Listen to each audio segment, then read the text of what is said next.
no, don't touch that. You should always say thank you.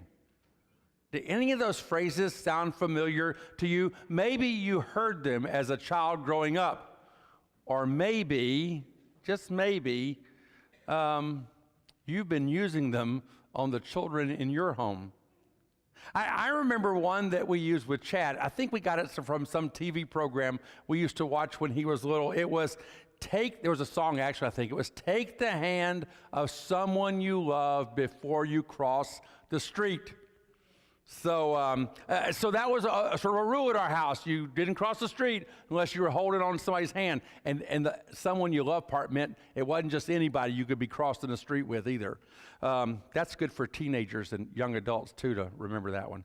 And so the rules, I mean, all of us grew up with being told things that we were to do and things that we were not to do. Today, as we are doing this, focusing in this series, Starting Point, we're going to be talking about the role of rules. The role of rules. We've said in this series that everything has a starting point.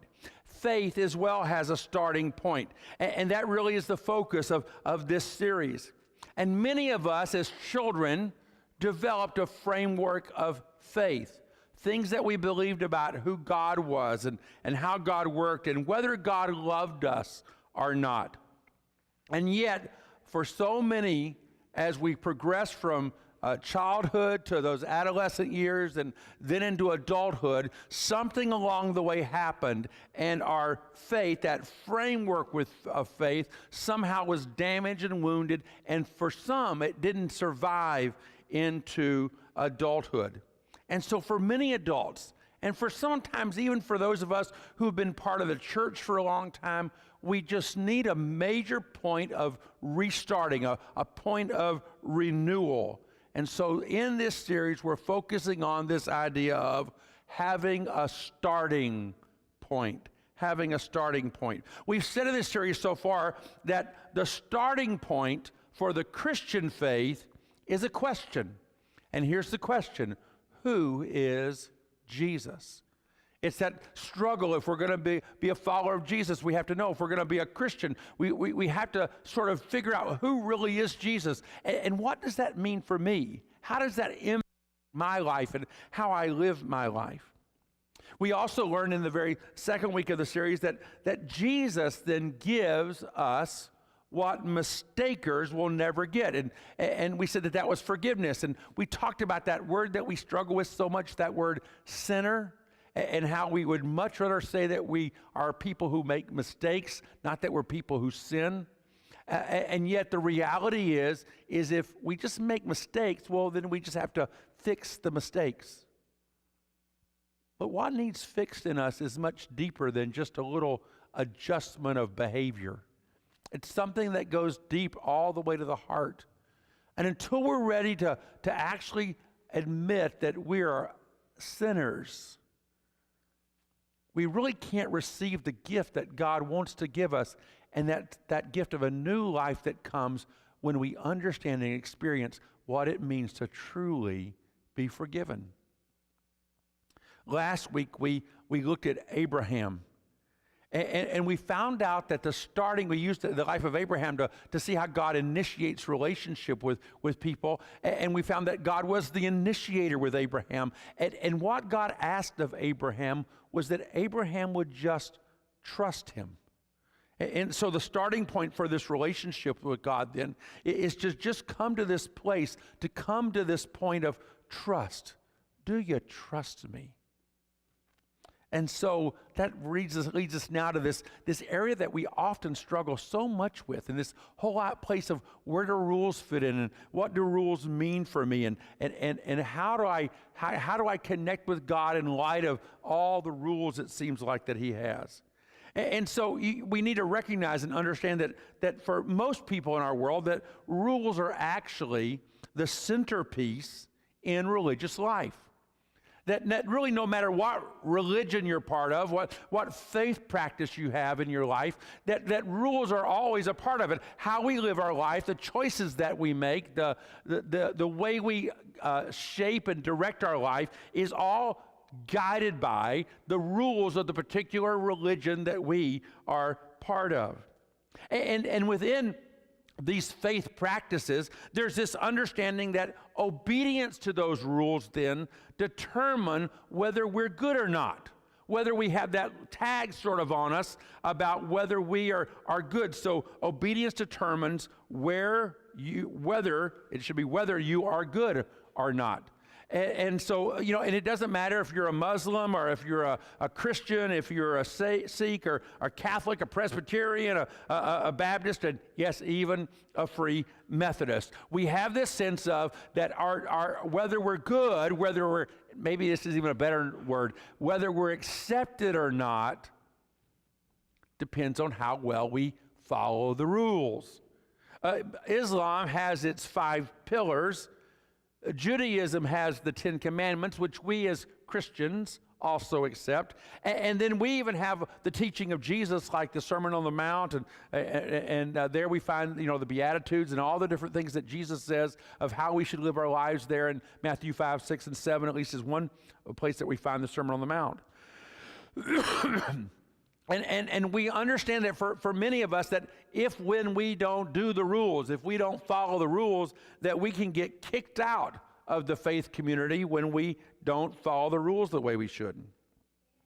And every one of the groups that we've talked about today, even in Christianity, I mean, if you just take Christianity and look at all the different segments of Christianity, Catholicism and Eastern Orthodox and Protestantism, and then you take when you get over to Protestant, man, there's gazillions of little lines and trees and shoot-offs and all kinds of spin-offs and all kinds of stuff. And each of those groups has its own little subset of rules. And man, it can be really confusing. It can be really confusing. I mean, as a kid, growing up, it's, well, we're not allowed to do this. Why is it my friend they go to church every Sunday, they do that? I grew up in a culture, I was Baptist before I was Free Methodist. And so we went to the movie. And but when I became a Free Methodist, we had families in our church, they didn't go to the movies, but they watched movies on their TV at home. I could never quite figure that out. And stuff like that. And I remember when I went to my senior prom, my pastor, who's still a good friend of mine, even yet to this day, lives out in Arizona, I could just tell he wasn't really happy that I was going to a dance. And because we had all these rules and all these expectations and stuff like that, and so with that comes, when we're not following the rules and doing the rules, with it comes all this guilt that we have, and there's lots of guilt to go around, no matter what group you're part of, and it actually then ends up fueling this sense of the fact that we're being judged, and so often we wrestle then with the rules. And what's the role of the rules? Why are there all of these rules? And so we want to talk about that today and explore that. And here's something I want you to understand, because to me this is a huge shift.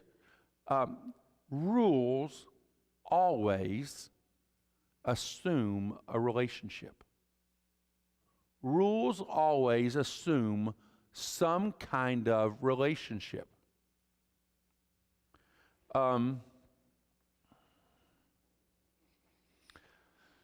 So if there's rules in place, the rules are in place for people that are connected in certain ways. So it could be, one obvious thing for us is our nation has certain rules. We call them laws. This is how you live in society with one another. And so we're called to follow, to obey those rules, because we're either citizens of the United States or we've chosen to live within its confines. We've chosen to live in its boundaries.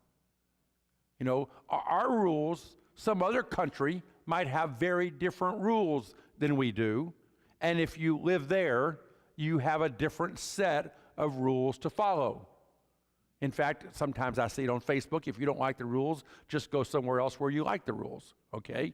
And I'm not saying that's a good thing to post or quote, but I'm just saying I see that sometimes. So let me actually talk to you about two different models of rules this morning.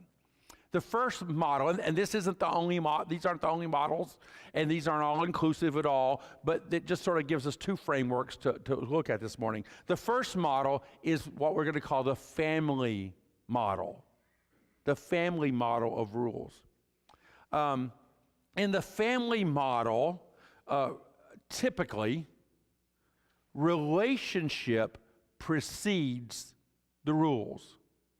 Relationship precedes the rules. I mean, let me just ask, moms and dads here today, you know, at about 6 months expecting, my guess is that you didn't get out a piece of poster board and write down all the family rules on it and then post them in the nursery and talk to your kid still in the womb and say, okay, now before you can come out, here's the rules that you have to abide by. Matter of fact, when it got 9 months, you didn't care what they did. You just wanted them to come out, right, ladies? And that's what I hear at least. And so, but you know, the relationship was established, came before, it preceded the rules. And along the way, then, as your kid aged, you laid out certain rules for your family. And actually, as they got older, the rules changed and shifted, because there were different opportunities for them of where to be involved. There was different mental, developmental understanding, so they were ready to have rules given in a different way, and there were different issues they were facing, and so you adjusted the rules based on where they were and who they were. Now, for the most part, as parents, we don't establish rules for our next door neighbor's kids. Now, I have to admit, when kids used to come over and play in our yard, we would always say to them when things were happening that shouldn't be happening, our yard is going to always be a safe place for everyone. And so we don't do that, or we don't behave that way when you're in our yard. They were in our boundaries, so they were you need to follow our rules in our boundaries. But you know, as much as you might like, you can't go over next door and tell Sally and Johnny, hey, these are the rules you've got to live by. Because Sally and Johnny have their own mom and dad. Maybe you need to actually go have a chat with Sally's mom and dad and suggest that there's some rules that they need to tell their kids to live by. But it just doesn't work that way. You don't, well, you can do that. You might get shot too in the process. But you know, so that's the family model. The relationship was there, and then rules were developed, and rules came along as that relationship changed and emerged. Now, there's another model, and it's the club model. The club model. And in this, and in most instances with the club model, there's an agreement with the rules is how you actually form the relationship. And the rules are established, they're set up front. An employee even does that. When you go to interview for a new job and you're offered the job, the boss is going to say, okay, here's some documents you need to sign, you need to agree to. There's the rules if you're going to work for us. This is our culture here at the plant, or at the where you're going to work, or if you're joining some club or some fraternal organization, you know, there's a contract there might be that you sign, or maybe you're going to raise your hand and you're going to take an oath. That happens in persons who aren't born in the United States. Okay, if you're born here, it's interesting. Citizenship is a two kind of model, right? I mean, if we got born here, we didn't have to agree to anything. We're just a citizen. But if you want to become a citizen, you got to learn. Most people who are naturalized citizens, I mean, who come in and become citizens, they know a whole lot more than all the rest of us, because they've had to study it all up, take tests and stuff like that, and then they have to raise that hand and make that commitment. So it's an interesting mix of models citizenship is in the United States.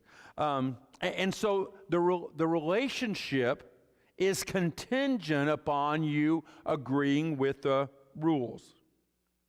Now, for you this morning, as you sit here, and I've talked about the family model and I've talked about the club model, maybe you've had some things sort of spinning in your heads already. You know, it could be that your family actually operated a whole lot more like a club model instead of a family model. I mean, you just sort of had this feeling that that if I do this, my membership, my relationship, in this family is gone. I'm out of here. I'm kicked out, and so we often have this mixed idea of what I grew up in and where I grew up. What kind of relationship was it? And so we often have to think, okay, is that relationship with my family, was it more like a club model, or was it really a family model? Some of you might have grown up you understood from the get-go, this was a club model. There was no pretenses in your home at all. Either you abide by things or you're really disconnected from the family. The other side we need to realize is that this really has theological implications, because our understanding of how rules connect with relationship is going to impact your understanding of who God is and how you interact and how you relate to God. So when it comes to God, which one is it? Is it the family model or is it the club model? And we all struggle. We all struggle with, does my behavior line up with God and his expectations for me? And am I in or am I out? And how do I really know? And so to help us as we want to sort out all of this understanding, as we're thinking about starting points, about starting a faith journey or renewing, restarting a faith journey, I want us to look at a story that's found in the book of Exodus. And in the book of Exodus, there's a story about some rules. Actually, there's a story about a whole bunch of rules. But the most famous rules that we know about in the book of Exodus is what's called the Ten Commandments. The Ten Commandments were given somewhere around 1446 BC at Mount Sinai, and God gave them to Moses to proclaim to the people. They appear almost 1,500 years before Jesus comes on the scene, and 2,100 years before Muhammad comes on the scene and establishes the Islam. But as we're getting to the Ten Commandments, I actually want to sort of backtrack just a little bit. And I want to go all the way then back to Abraham, who we talked about last week. Remember that God had called Abraham, and he had extended to Abraham a promise. He took him outside and said, look up at the heavens. And he said, you're going to have descendants as numerous as the heavens. And we talked about it last week, but I want to reaffirm it then this week, that the great news is that God fulfilled his promise to Abraham. God fulfilled his promise to Abraham. Eventually, Abraham, in like really old age, finally had sons. Now, the first son that he had was not by his wife. And you're thinking, oh, this sounds like a really intriguing story, and it actually is. Because Sarah decided that since I'm not getting pregnant, I think we're allowed to say that word in church, since I'm not getting pregnant and no kids coming along, and God said we were going to have a big family, then I need to do something about it. And so she says to her husband, I tell you what, my handmaiden, Hagar, you're going to sleep with her, and she's going to have a baby, and that'll be your son. And we'll take care of it. We'll take care of God's plan. We'll fix it ourselves. And so that happens, actually. And she has a child, and they name this child Ishmael. But then there's all kinds of jealousy, and all kinds of things happen, and there's tension in the family. Because what happens? God honors and keeps his promise. Surprise, surprise. And Sarah becomes pregnant. And she too then has a son, and they name him Isaac. And so eventually, Hagar and Ishmael move away. They're sort of sent away, actually, and they go away. And eventually Sarah dies, and did you know that Abraham got married again? And his next wife was Keturah, and they had 6 sons. So he had 8 sons altogether. Before he dies, he knows he's coming to his end, and he says to each of those sons, he gives them each gifts, and he sends them away because Isaac is the son of promise from God. It's a really interesting story and stuff like that. So Abraham dies then, and he really doesn't see the promise fulfilled, does he? I mean, yeah, he's got 8 kids, and he's got some grandkids, but he's not a nation. He's just a family, big family, and with some servants and stuff like that, and he's still a nomad. They travel from place to place. They live in tents and stuff like that.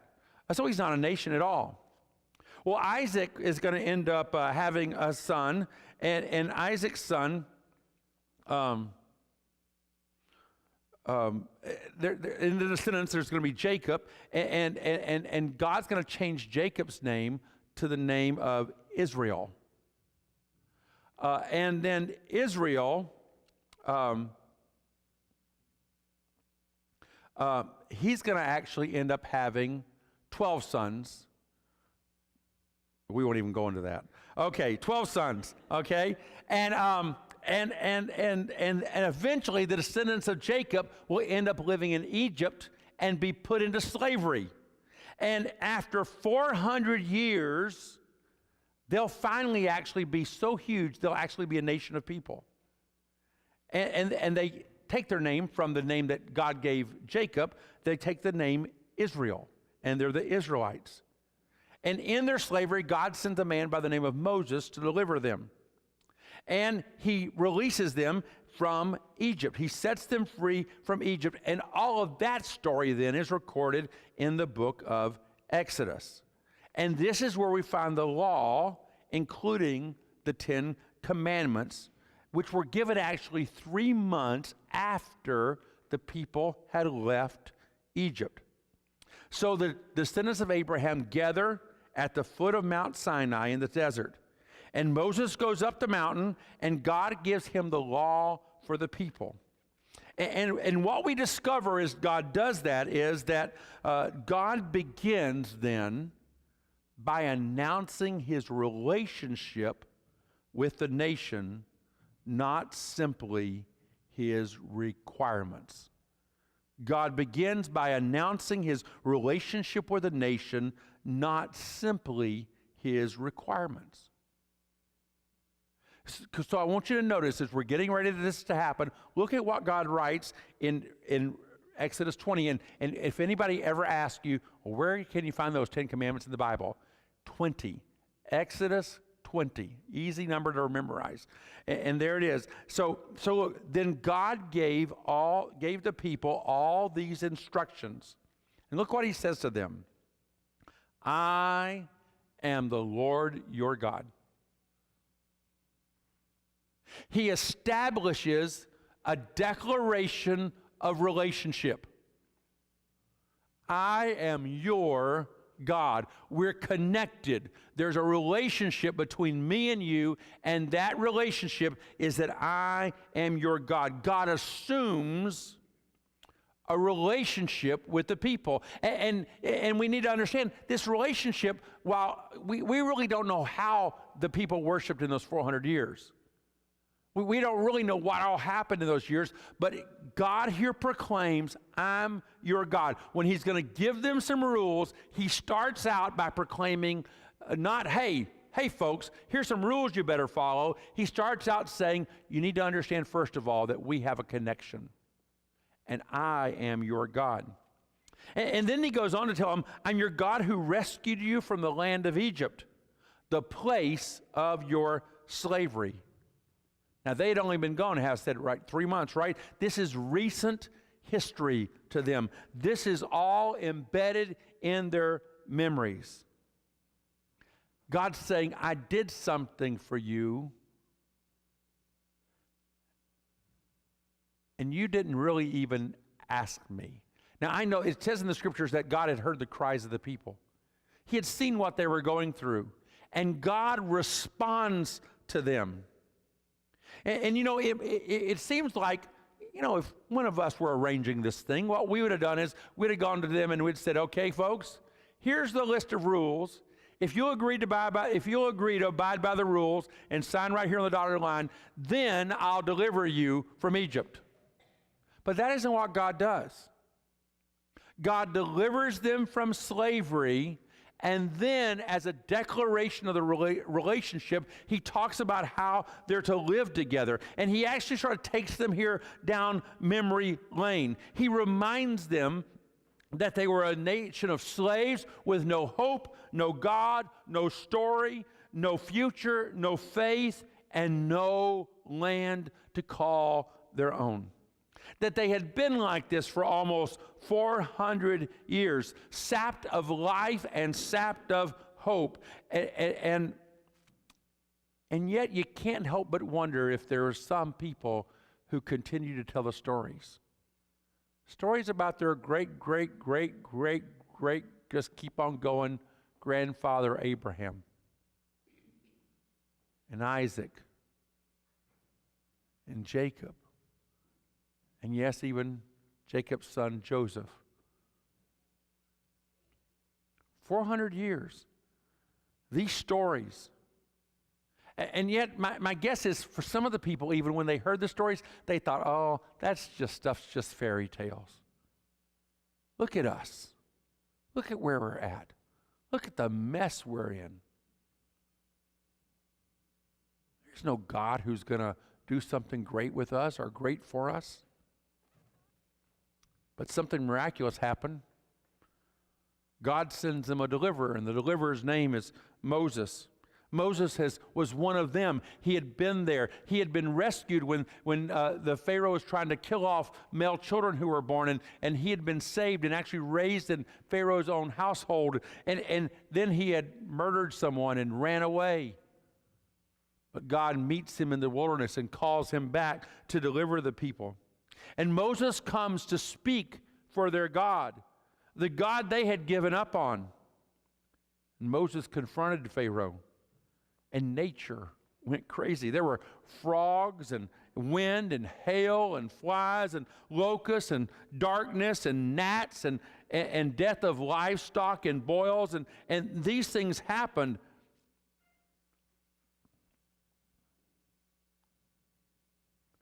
Not based on a Hebrew's threat, but based on the declarations of this God. The economy of Egypt was decimated, and yet Pharaoh still wouldn't let them go. People began to wonder, is this God really going to make a difference? Is he going to follow through? Are we really going to be delivered? And after God demonstrates his power time and time again, and you need to understand that every time he does that, he actually is attacking one of the gods that Egyptians worshipped. It's a battle between, is God, Yahweh, all-powerful, or are the Egyptian gods the ones who are all-powerful?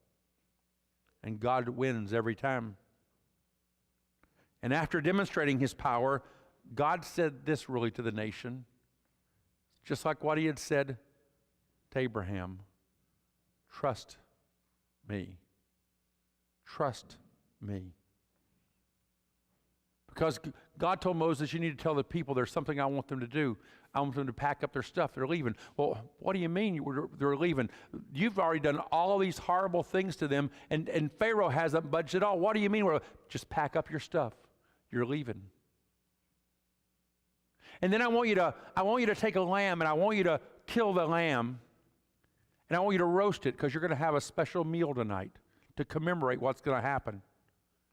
And I want you to take the blood of that lamb, and I want you to take that blood, and I want you to paint it over top of the door frame of the houses where you're going to stay in. Don't leave your house. Stay under the protection. Stay under the symbol of that blood upon your door frames. And the people did just that. And that night, the angel of death passed over Egypt.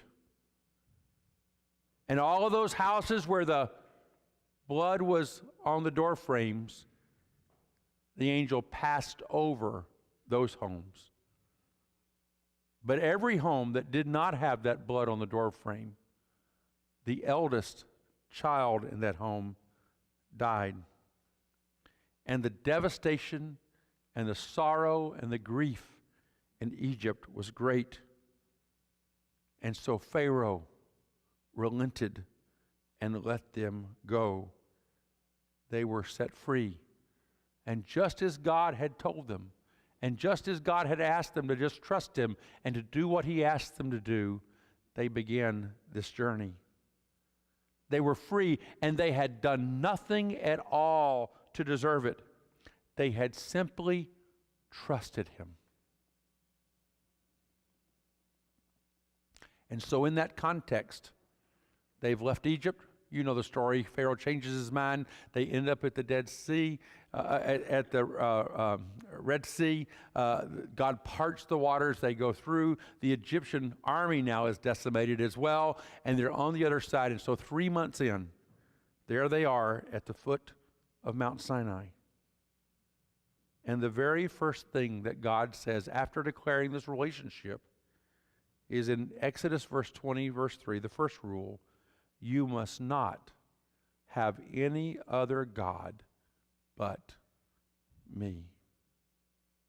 You must not have any other God but me.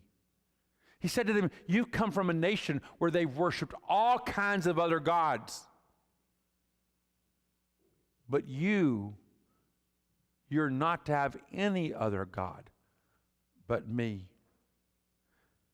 Again, the 10 Commandments were a confirmation of, not a condition of, Israel's relationship with God. A confirmation, not a condition. God wasn't giving them laws to get in as His people. He was giving them laws because they were already they were in relationship with one another. So God was saying, now that we're in this relationship with one another, I want to teach you how it is that we will live together and how it is that you'll live under my authority. And the very first thing He starts with is, don't have any other gods but me. You see, the 10 Commandments really tell us a story about God's desire for us, about God's relationship with us. And today I want to point out one new lesson that it teaches us, and also one thing that it affirms to us that we've been saying in this series. First of all, with God, relationship precedes rules. With God, relationship precedes rules. You see, God opted for the family model over the club model. Because all you have to do is look at what happens after the 10 Commandments. Israel would disobey God. And like any good parent, God would lay out the consequences of what happens when you disobey. And then even often He would do the 1, 2, 3. He would be patient and merciful and slow to respond, giving them often every opportunity to repent and to change. And yet there were times when God would put them in proverbial timeout. He would bring hardship upon them when they refused to follow Him or to be obedient to Him or to recognize Him, or when they did do just like their ancestors had done in Egypt, when they worshiped other gods. In fact, at one point we know that God exiles them from their land for 70 years. They're a nation out of their nation. And yet even there, He brings them back home. God refused to give up on His people, even when they gave up on Him. The commandments teach us that God loves us And we need, as we look at this world, we need to understand God's great love and that these rules, these expectations are all about relationship. We also find that the thing that we've already been saying is that this relationship that's established was initiated by a single act of trust. Just like we saw in the life of Abraham last week, and here we saw with the Israelites this week when God says, okay, just trust me, do this thing. You see, neither Abraham nor Israel obeyed their way in to God's family. And try as they might, they could not disobey their way out. I don't know how many times it is that when I talk to people about having a relationship with God, they say, well, once I get my life cleaned up, that's all about earning our way in, right? It's about working our way in. It's about when I'm good enough, when I follow the rules sufficiently enough, then I can be in. But that's not what God says at all. God invites us in, and then God begins to shape us and work on us and lay out His rules for us. A relationship with God is established through trust, not through rule keeping. So then, if that's the case, what is the role of rules? I've said it already this morning, but here it is again. The role of rules. Rules are the confirmation of, not a condition of, a relationship with God. God gives rules to those who are connected to Him, who are in relationship with Him, and then He disciplines those that He loves in a deep desire that we will follow Him, that will repent when things are wrong in our life, and that will turn back to Him.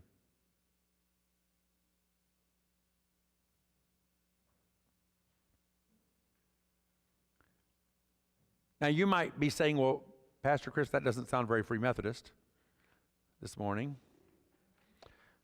But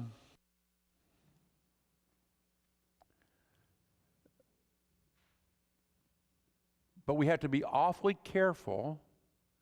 We're not saying that we can just do whatever we please either. There are consequences. There are that, and we always remember this is a two-way relationship. The Scriptures remind us God will never stop loving us. He'll never stop loving us. He loved us when we were a sinner, and He'll keep loving us when we sin.